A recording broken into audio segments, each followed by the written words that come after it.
Hello friends, இந்த சம்மருக்கு முக்கியமாக சாப்பிட வேண்டிய ஒரு பிரேக்ஃபாஸ்ட்டு வெந்தய களி. இது நிறைய பேருக்கு பிடிக்காது, ஆனால் என்னோட மோஸ்ட் ஃபேவரெட்டு. அது எப்படி செய்கிறதுன்னு பார்க்கலாம். ஒரு டம்ளர் இட்லி அரிசினா 1/4 டம்ளர் வெந்தயத்தை ஓவர் நைட் ஊற வச்சுட்டு இந்த மாதிரி மிக்சரில் போட்டு தண்ணியாக அரைச்சி எடுத்து வச்சுக்கலாம்.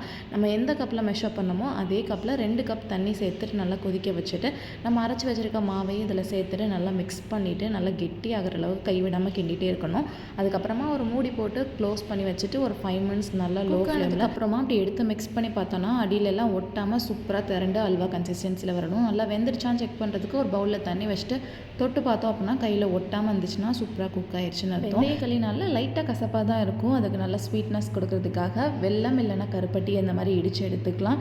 அது கூடவே நல்லெண்ணெய் அண்ட் நெய் ஊற்றி சாப்பிட்டோன்னா அவ்வளோ டேஸ்ட்டாக இருக்கும். 2 பேருக்குன்னு நினச்சிக்கின்றேன்னு அது பார்த்தா நிறையா ஒரு ஊரே சாப்பிட்லாம் போல். அதனால என் தங்கச்சிக்கு ஒரு பார்சல், எங்கள் அம்மாவுக்கு ஒரு பார்சல் பண்ணி இந்த மாதிரி பொருளை யாரும் செஞ்சு தர மாட்டாங்க, நல்லா சாப்பிட்டுக்கோங்கன்னு சொல்லி கொடுத்து விட்டேன்.